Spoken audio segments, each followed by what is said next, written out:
Okay.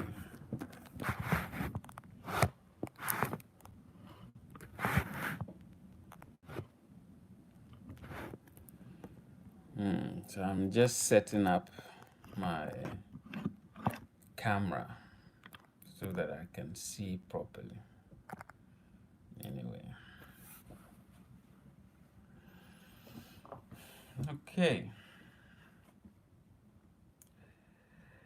Let's let's give it a couple more minutes for maybe a couple more people to join the live stream, and then we can hello, Wasila, I think. Hello, Abdul Hafiz. um you're welcome to the stream. Give me a second.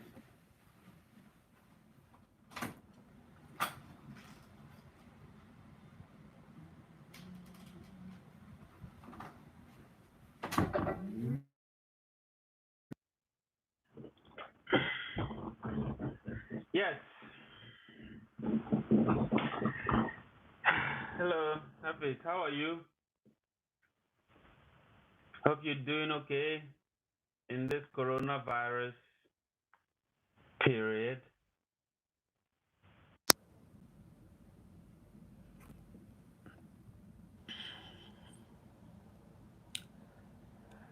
Yes. So I haven't been online book for quite a while. For the most part of the year, other than a little bit of some time in um in January, I wasn't. I've been off Facebook, um, YouTube, wherever, whichever platform you're watching this from. I've been off for a while. Um, but as they say, you can't really make much of a plan. You know, 2020's plans are all, they're all gone. Most of our plans for 2020 is kind of like, gone to shreds, have been torn to shreds. So we are sort of, just um, doing, as they say, we are improvising as we go on. So it's just a kind of improvisation that we are engaged in right now. So I thought, well, if I'm going to be back on Facebook, why don't I just maybe make use of some of my the time. If I'm gonna be back online, make use some of the time discussing some of the interesting, useful topics, especially about the virus and the like. And of course, we have more people on, at home, and so we have more people glued to their devices online as well. So I thought, well, I have a few things that I have to say about it. So I thought, we should discuss some of these ideas. So again, like I said in my original post announcing this live stream, if you want to join in, you can. I think you can request to join live streams, and I can add you to the live stream. I think that can be done. I remember doing it. I think last year or something. So we can always do something like that. So I have a couple of like things that I want to talk about. And I'd like to hear what some of you have to say about those things. So I'm just gonna list the topics, areas that I'm gonna cover, and then we can take them one by one after the other. So I'm looking at you know this coronavirus and food security in developing countries. Um, that's one. That one is going to be mainly about Ghana and Africa and things like that. Um, Also, I wanted to touch on some of the news that came out on French television with these French doctors literally saying live on TV that, well, Africans are like prostitutes. They don't take care of themselves. So why don't we start testing some of the, coronavirus vaccines on Africans? And when that doctor mentioned this, the other doctor said, "Oh yeah, that's true. We should really consider that." And none of the journalists called them to account. So I'm going to talk a little bit about that and how that the virus and any kind of like global issue tends to show some of the problems that we have in society in general, including some of the issues, of racism and inequality and things like that. And I also want to talk about coronavirus and the violence against women and domestic violence in general. Quite a few news sources have been reporting a rise in um, domestic violence reporting. And because more couples are staying at home, um, so this could take quite a few different areas to look at. So I want to touch on that as well. And this one is a little bit more to African Americans in that uh, quite a lot of the reporting is showcasing very disproportionate impacts of the virus on African Americans compared to the rest of the population. So I wanted to touch on that as well. And of course, I will, because this one generally most of my audience are not American, so they will not really they might not really appreciate it much. So, I'll touch a little bit on that at the very end, which is the U.S. government's $2 trillion coronavirus relief package.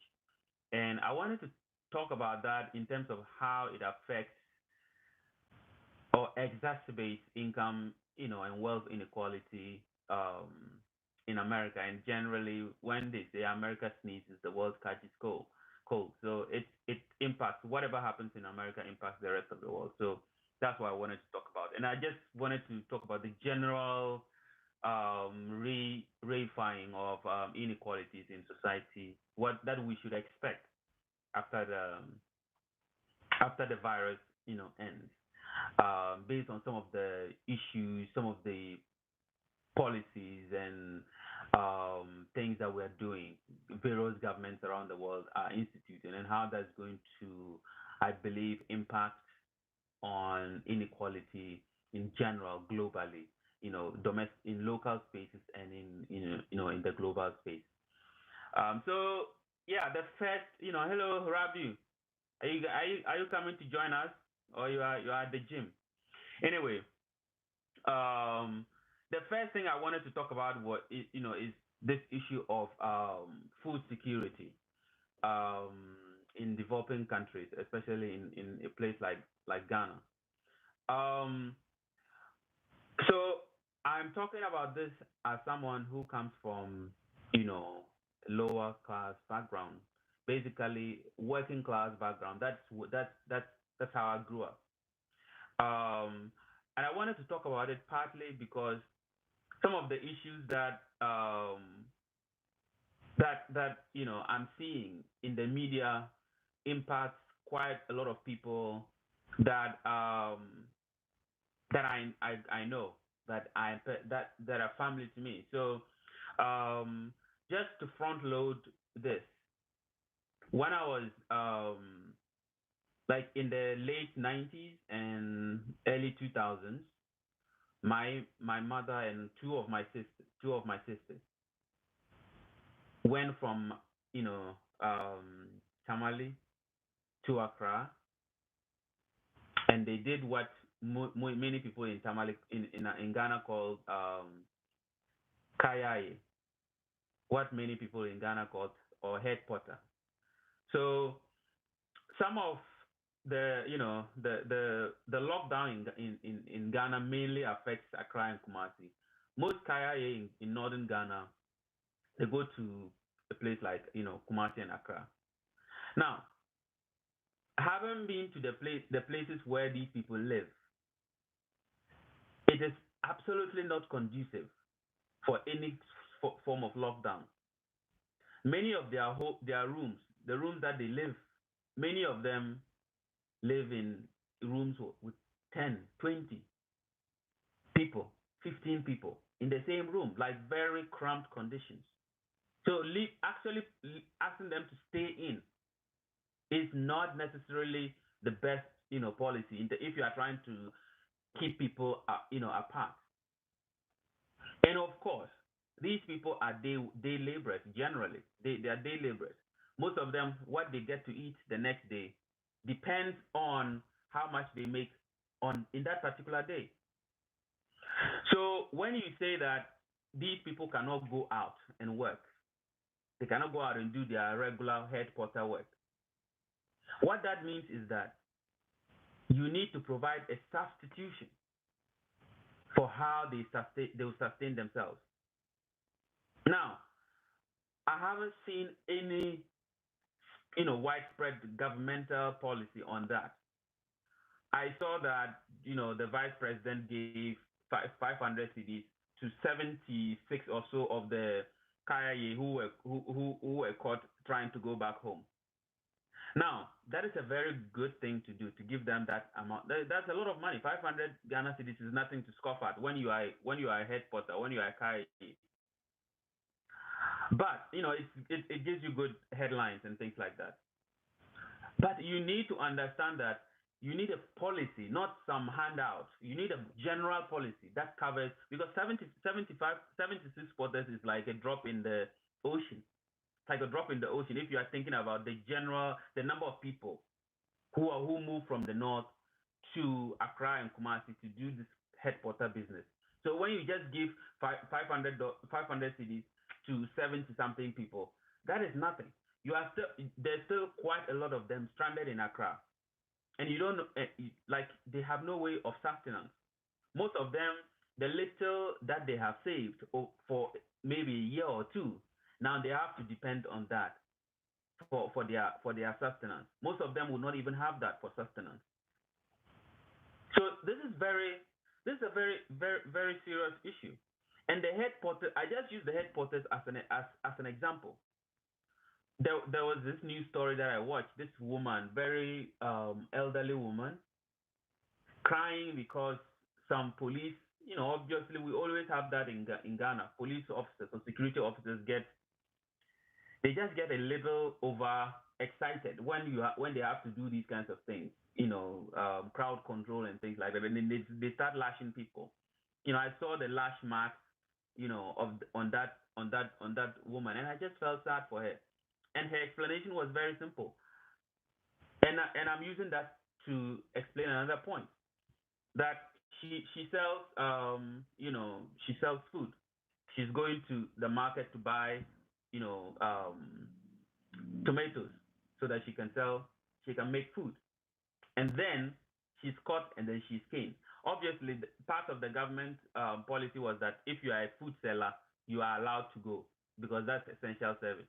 But I don't think it has been very clear. I don't think it has been very clear for all people involved, to especially the security forces. I don't think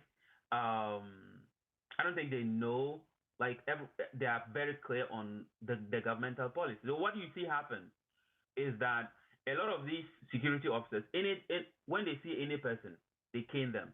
Now, part of the confusion that I'm seeing is that if you say that security, what's the name, essential service like food service, is essential, so they can come out and sell their food. What you are saying is that people can also come out and buy the food. So if someone is coming, so the stay-at-home order, you realize that it wasn't very clear enough, because if people are allowed to sell, that means you expect people to come out and buy. So if someone comes out of his house to go and buy food, and then it's like he or she is defying the stay-at-home order, and see that the lack of clarity of that order is leading to some of these challenges that we're talking about. And the way the economy is structured in Ghana is very informal. I don't know if we have up to 10% of our workforce being salaried workers. Most of the measures for staying at home only affects, it's only workable for salaried workers. A lot of them might be able to work from home. most Ghanaians are what? Day workers. We live hand to mouth. Believe me, coming from that kind of like that kind of background, I know we live from hand to mouth. A lot of people, how much they earn on a particular day is going to showcase how much they are going to get food to eat, how much food they are going to eat. That's the basic structure of the Ghanaian economy, and I believe many African, and developing countries' economies. So when you say to like the water, the pure water seller that she cannot come out, what does that mean for her household? How is she going to feed her children? How is she going to feed herself? So those are very when people talk about stay at home, because Africa, they see Western countries doing it, and then in Ghana and Nigeria and places like Ghana and Nigeria, we also want to do it, but we don't have in place measures to what replace people's way of what sustaining themselves daily, because most people is a day-to-day what sustenance. And earlier on I talked about the Kaya issue. Many Kaya they pay where they live, their rent. They pay weekly. Some of them pay daily. So if you say they should stay at home, they have no way of what making money to pay for where they are staying. How is that going to work? It's not going to work. Many of the upper middle class and upper middle class in Ghana, they have fridges to buy food and stock up. How I grew up, every day people go to the market to buy food, to make stew and other things.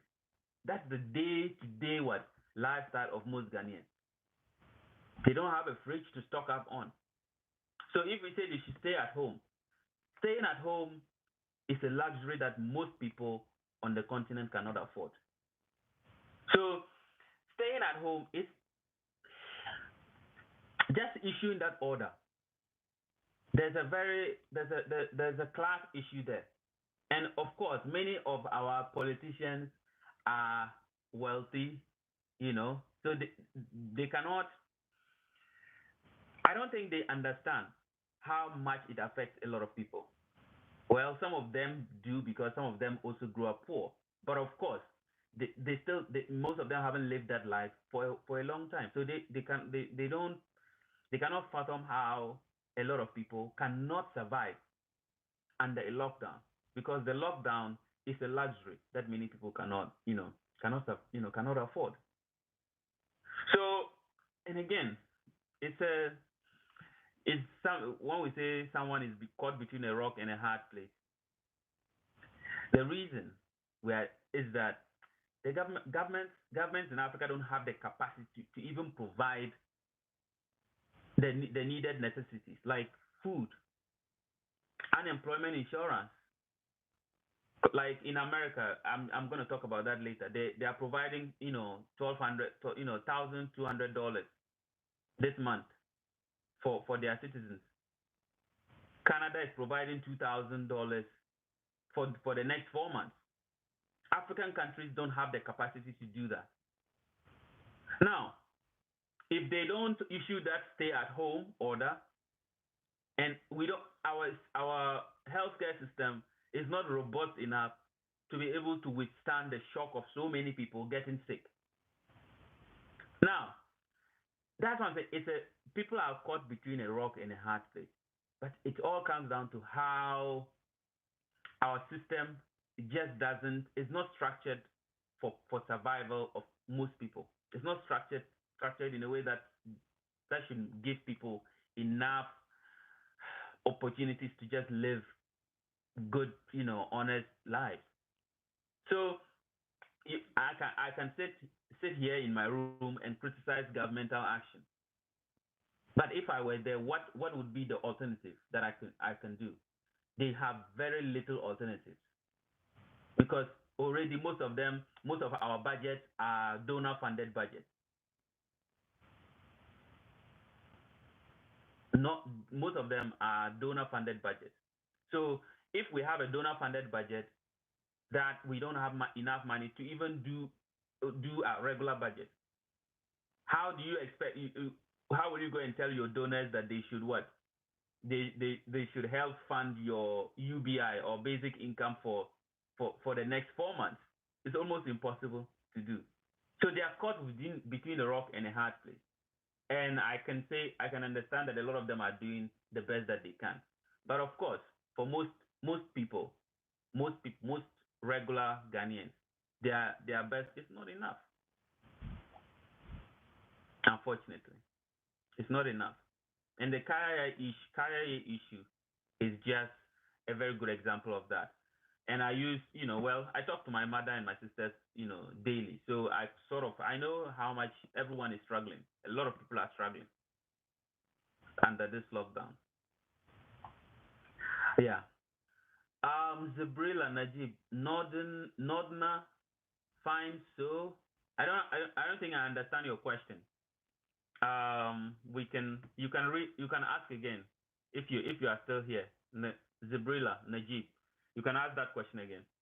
Um, so the other thing that I wanted to talk about was pretty basic but expected. Of course, the French are some of the most racist, you know, forgive my French, racist assholes in the universe. So yesterday I was on Twitter and I saw that two French doctors were on TV talking about coronavirus, how to treat it and how to approach it and stuff like that. And one of them said, "Oh, we should look at testing some of the testing the cure or whatever it is in Africa." And he said, "Oh, because Africans they don't have enough testing, they don't protect themselves, they don't do just like we did with AIDS testing on prostitutes, sex workers because they didn't protect themselves." And I was like, and then of course when he said that, the other doctor didn't say anything, neither did the TV host and journalists who were hosting the program. So it got me thinking that, like, even right now in the like 2020, again, it's a cliche to even use the year to talk about these kinds of issues.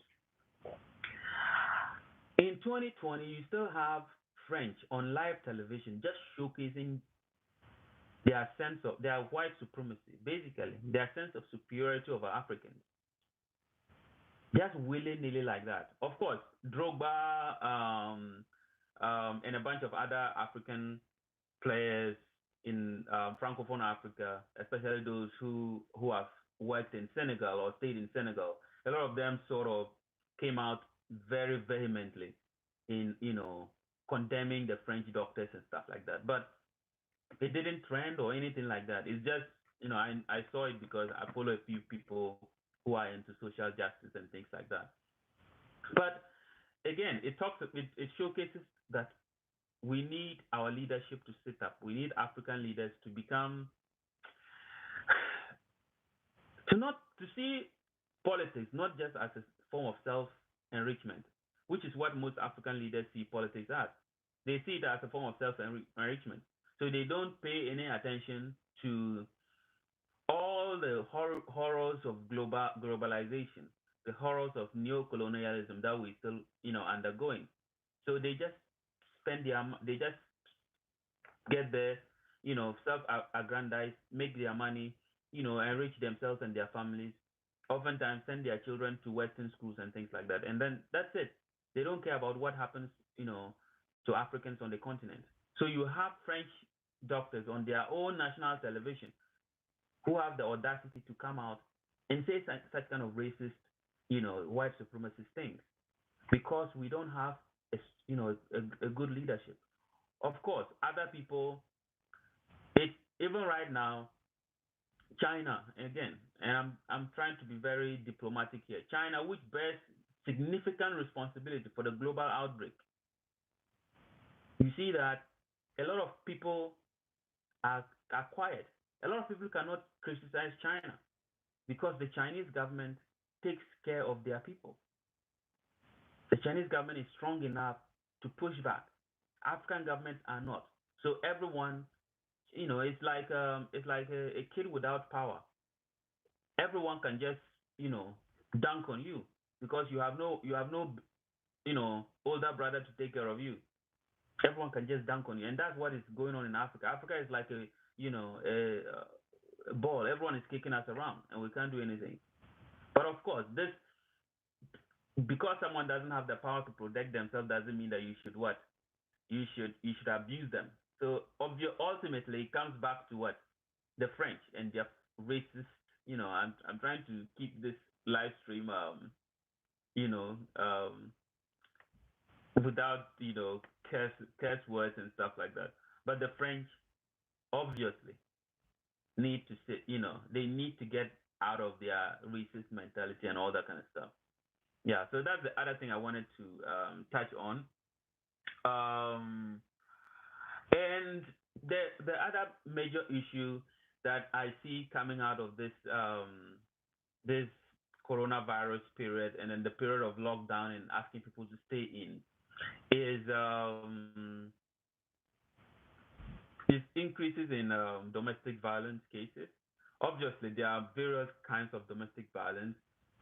You have the vast majority of it, which is usually male violence, against women. But you also have, you know, violence against children, which is also domestic violence. Of course, you have violence against men.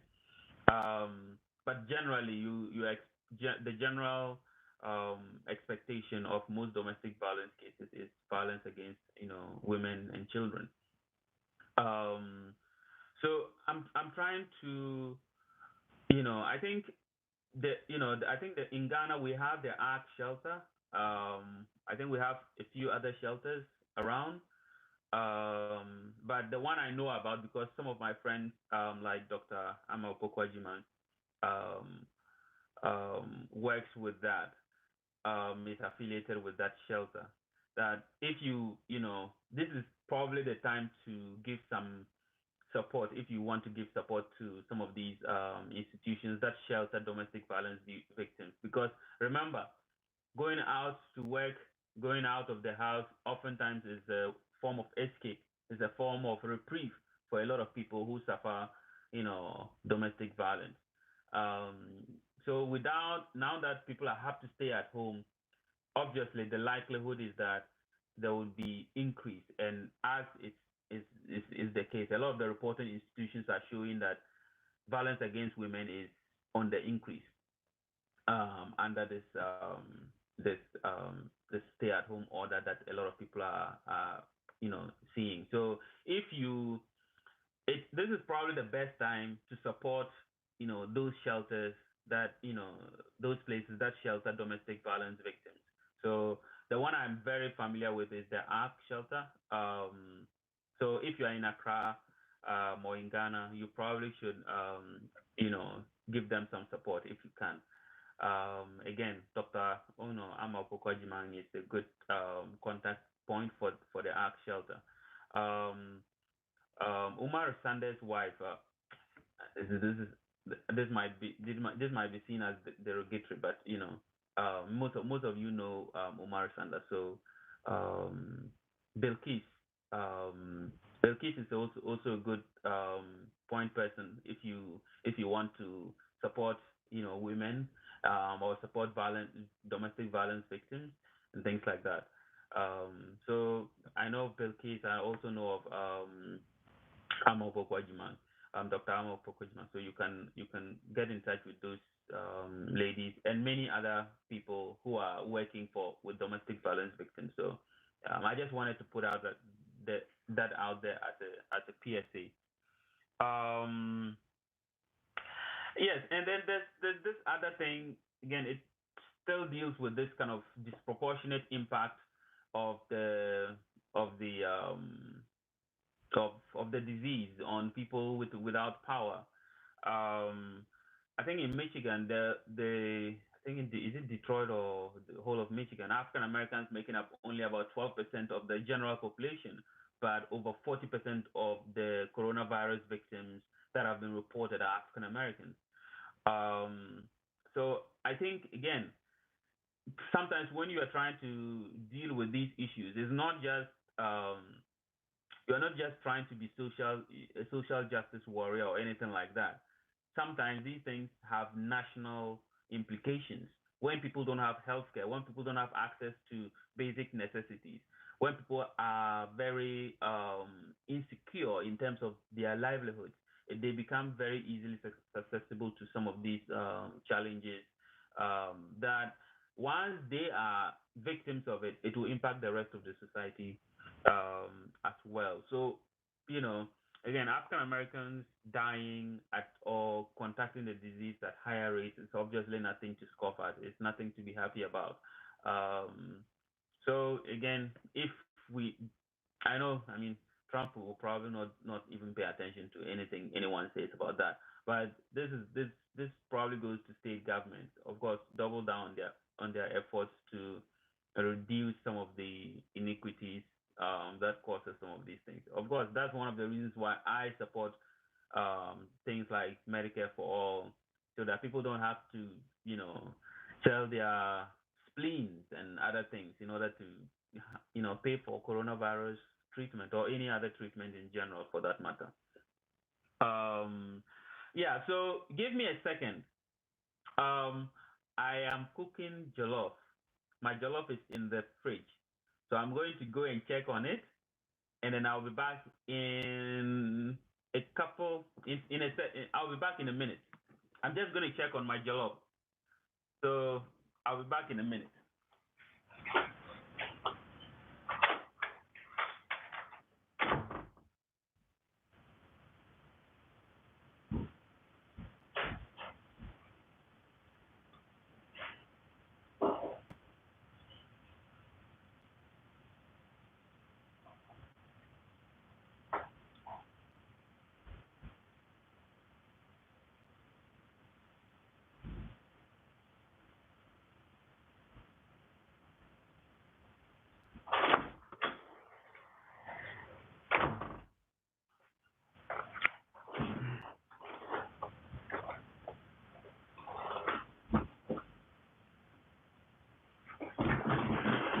Yes. So see that I'm chewing something here. My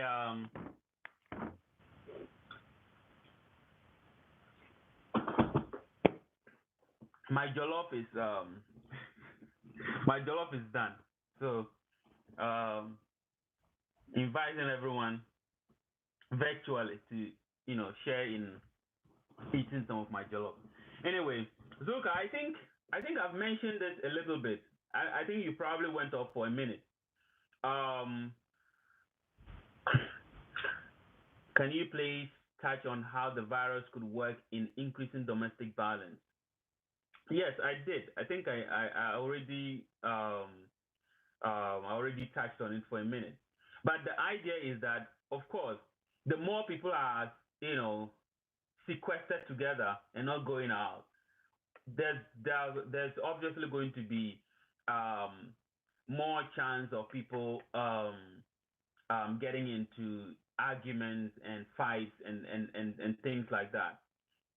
But also, generally, a lot of people who are in domestic violence, who are suffering domestic violence, the incidence of it, they try to avoid further incidences of it by going to work, staying at work for long. Some of them come home very late and then they sleep and then they're out, in the early in the morning.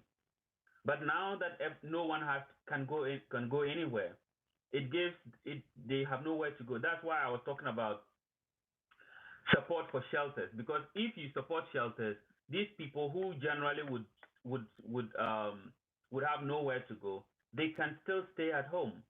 And I'm saying they might not necessarily have to go out to work, but they have somewhere else to go. So the basic issue is where you have people sitting together, like sequestered together and not going out, the likelihood of more, more violence, more arguments. And in domestic violence situations, the more you give people the opportunity to argue, the more they would what, you know, violent, situation can arise. And of course, the agencies that report on domestic violence say that there's an increase in cases that have been reported. So I'm just talking about some of the ways we can mitigate that, because obviously people are going to stay at home now. So because people cannot go to work, if people cannot go to work, where can we find places for them to stay safely? And I think that some of these shelters are very important. In Ghana, I know we don't really have a lot, but the few that we have, let's please support some of those shelters.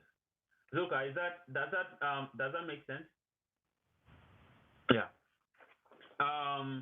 Yeah. So the other thing that I wanted to talk about was the stimulus bill, the stimulus package, and that package, for me as a leftist,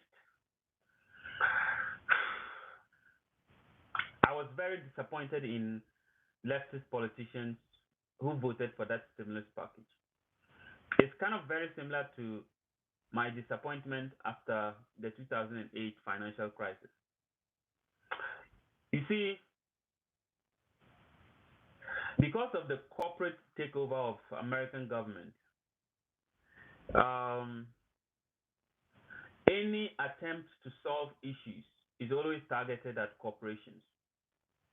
The corporations get to have the largest share of what any government stimulus or support.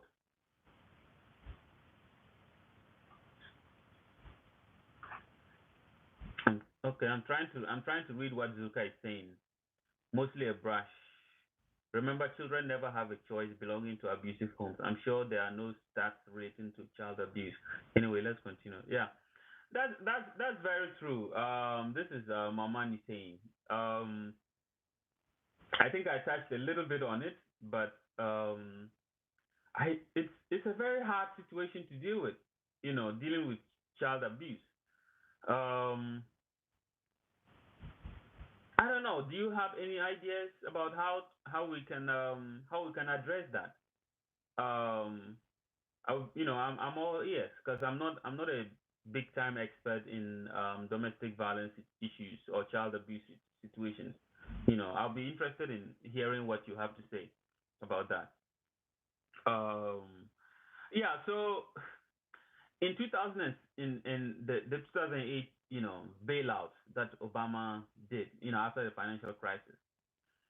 This is the issue. A lot of the crux of the issue was housing, housing crisis. A lot of people defaulted on their loans, their home loans, their mortgages.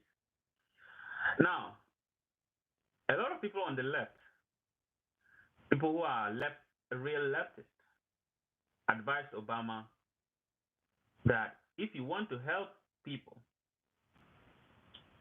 give the money directly to the people. You don't need to give it to any corporation. You don't need to give it to any bank. Give the money to the people.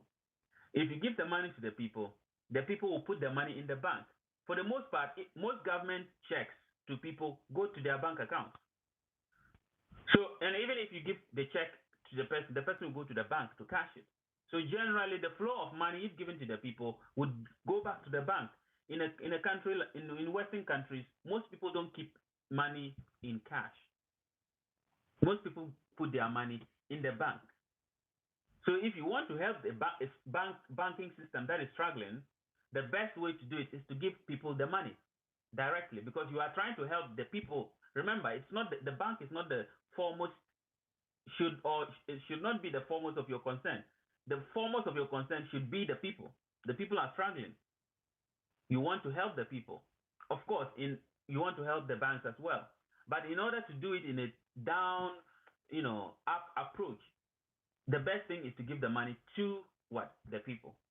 People advise Obama to give the money to the people who were losing their homes, who were defaulting on their loans, home loans, their mortgages.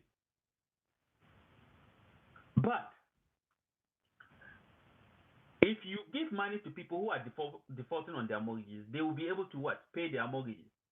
So the banks who hold the mortgages would be able to what? Stay afloat because the people are now paying their mortgages. You are not giving the money to the bank directly. You are giving it to the people, and the people will what? Give it to the bank. Because the people are the ones you are trying to save, not the bank, or should be trying to save, not the bank.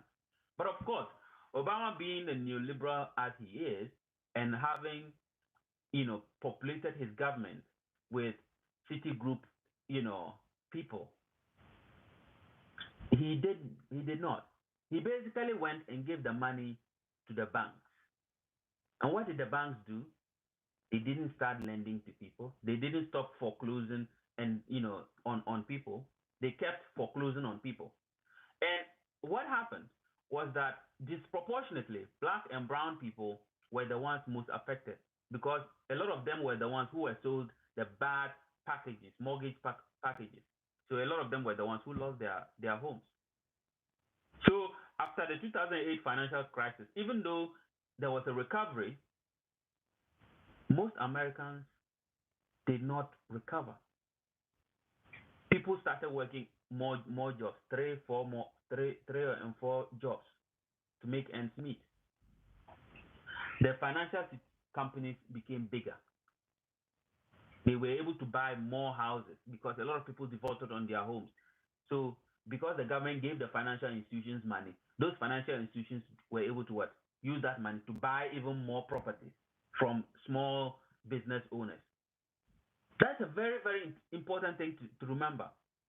Now, in this crisis that we are going through, this coronavirus crisis, there have been three different bills, relief packages that the U.S. government has signed. The latest one was 2.1 or 2.2 trillion dollars. That was the third one. Almost all of it, 90% of the bill, 90% of what the coronavirus relief money, it went to businesses and especially large businesses. Remember, people cannot work.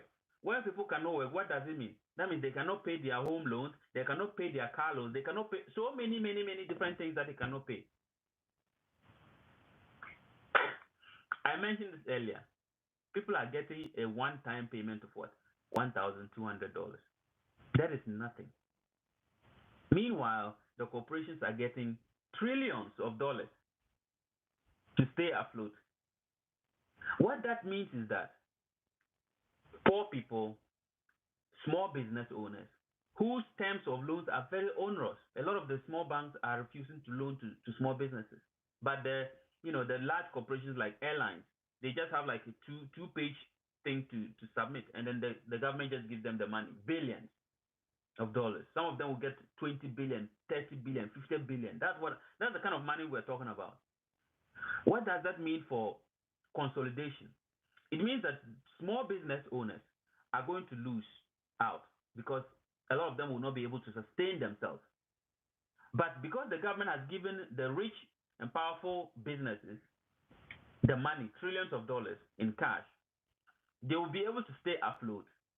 And what that would mean is that they would be able to buy the small businesses that would have went under, in this crisis. It's very similar thing that happened in 2008. That's what Obama did helped consolidate a lot of businesses. The same thing that is happening right now. Trump and Nancy Pelosi and Chuck Schumer, they're helping consolidate large corporations because they're giving them the bulk of the money to stay afloat. So what that is going to do is that it's going to mean consolidation of what? Businesses, money, capital in the hands of very few thousand people. What does that mean for the rest of the world? Again, it's all about what you can leverage. A few American corporations become very large. Their dominance in the global stage increases. They can come to Ghana and just throw money around, buy whatever small business you have. So it's not just going to affect small business owners and increase inequality in America. it is also going to what affect inequality globally because it's shifting so much money. Again, remember, these are trillions of dollars that the Feds are just printing. The Federal Reserve is just printing money. They are not increasing taxes. They are not. The money is not coming from anywhere. It's just the Federal Reserve printing the money. And this, in this case, is not even about printing. They just simply need to add a few zeros to someone's account, to some bank, businesses account, because most money right now is digital. Most of the time, since I've been in the US, most often I don't use paper money. Most money, and that's what most people do. Most people don't use paper money.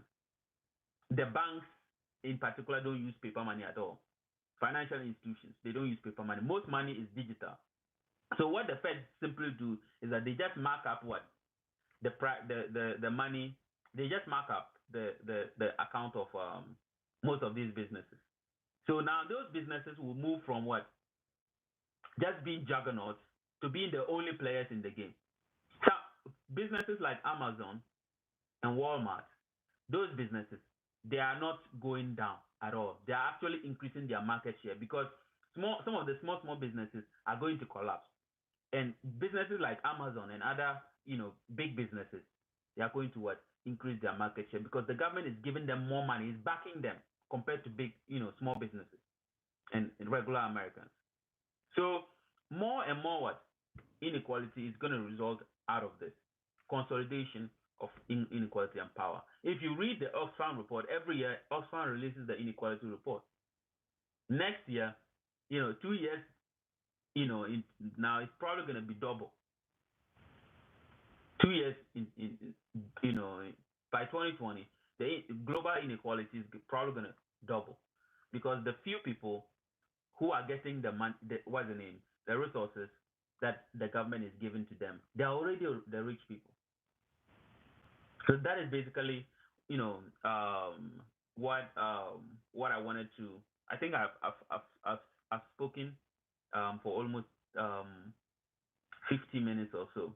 So I'm sort of like done with my spiel for today because I've looked at food insecurity in developing countries, French and their racist doctors, violence against women and domestic violence in general, African Americans and the disproportionate deaths from coronavirus. Then of course I looked at the stimulus package and things like that. So if you have questions, I'll be back in a second to answer those questions. So put your questions there and then, or anything you want to add, and I'll come back in a minute.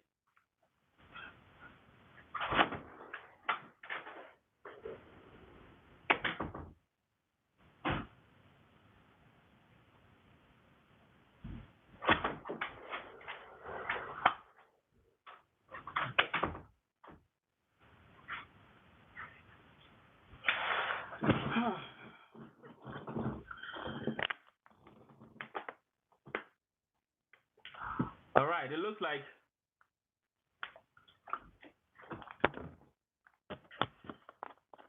like we don't have any question, I think.